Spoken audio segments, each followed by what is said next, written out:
il-ħadd tas-solennità tal-Epifanija tal-Mulej. Qari mill-Evanġelju ta' San Mattew, kapitlu 2, versi minn 1 sa 12.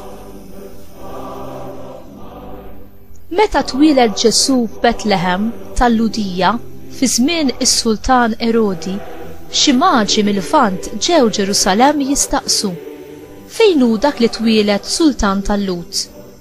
Għax rajna l-kewkba tiegħu tila u ġejna nqimuh. Is-Sultan Erodi sema bihom u tħawwat hu u Ġerusalemm kollha miegħu.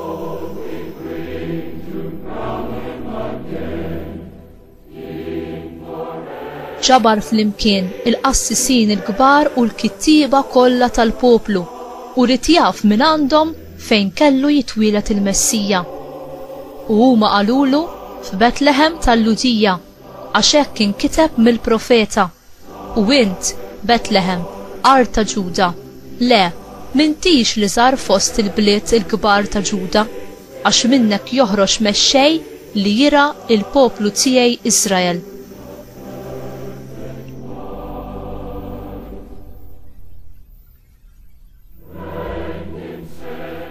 Erodi mbagħad sejjaħ lil maġi bil-moħbi u tkixxef bir-reqqa kollha minn għandhom iż-żmien li fih deritilhom il-kewkba.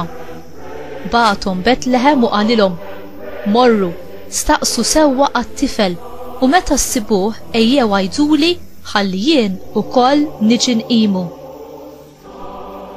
Dawk wara li semgħu lis-Sultan telqu u wara il-kewkba li kienu raw tila bdiet miexja qudiemhom sakemm waslet u waqfet fuq il-post fejn kien hemm it-tifel. Kif raw il-kewkba intlew ferħ tas-sew kbir.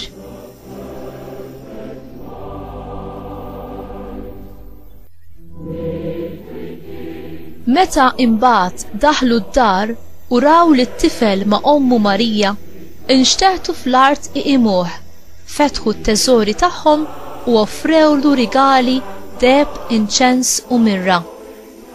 Imbagħad, billi kienu mwissijin f'ħolma biex ma jerġgħux imorru għand Erodi, telqu lura lejn qarthom minn triq oħra.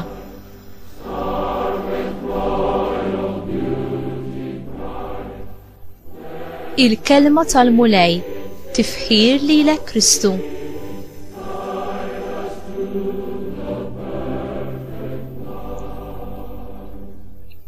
Jekk Ġesu huwa tassew dak li jistqar li hu, l-iben etern ta' Alla u s-Salvatur tad-dinja, għaliex mhuwiex magħruf minn kulħadd, mod speċjali minn dawk li jisimgħu il-kelma tiegħu u jaraw il-ħidma tiegħu.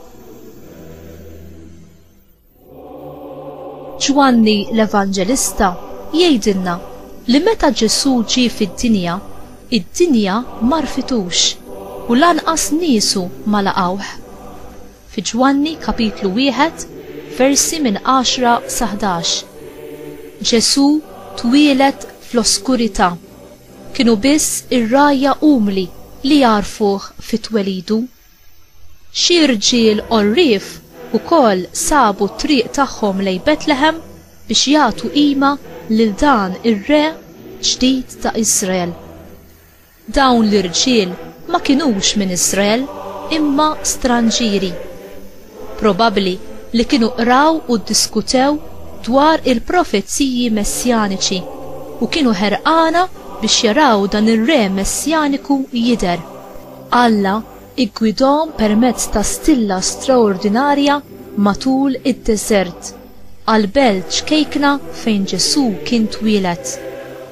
Fil-għaġġ tagħhom għall-għarfien ta' Alla huma b'mod liberu telqu kollox, djarhom, il-post fejn kienu joqogħdu biex ifittxu jaqtaw dan il-għaġġ.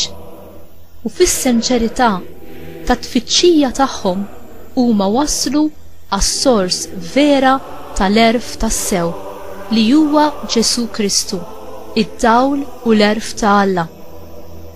Meta huma sabu ir-re li kien għadu kemm twieled b'umiltà tawh qima, adurawh u offrewlu rigali li kienu tassew jixirqu lil-Re.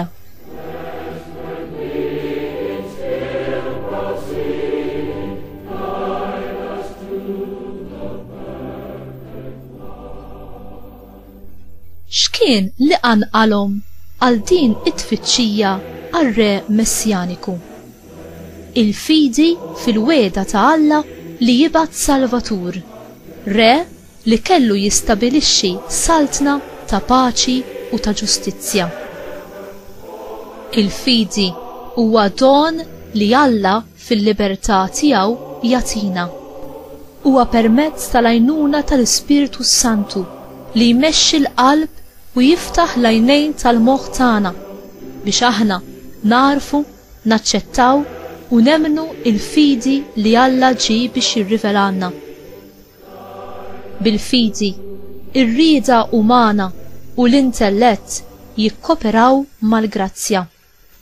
Li wieħed jaraf u li jintaqa' ma' Ġesu Kristu huwa li wieħed jaraf lil Alla b'mod personali. Meta dawn l-irġiel orrif intaqgħu ma' Ġesu u maraw il-pjan li Alla għandu għal-ibnu l-Ażiż, ir-Re u s-Salvatur, mhux biss għall-poplu Ludi, imma wkoll għan-nazzjonijiet l-oħra kollha. Il-mulej Ġesu ġie mhux biss għal-Lut imma wkoll għall-pagani. Għalhekk kulħadd huwa mistieden li jaraf il-verità u l-paċi dejjema ma' Alla. Ejjew nitolbu llum li l-Lut u l-pagani jisibu lill-mulej u s-Salvatur fil-vjaġġ tal-ħajja tagħhom. U inti twassal id-dawl ta' Ġesu lil dawk li tintaqa' magħhom permezz tax-xhieda tal-ħajja u tat-testimonjanza tiegħek.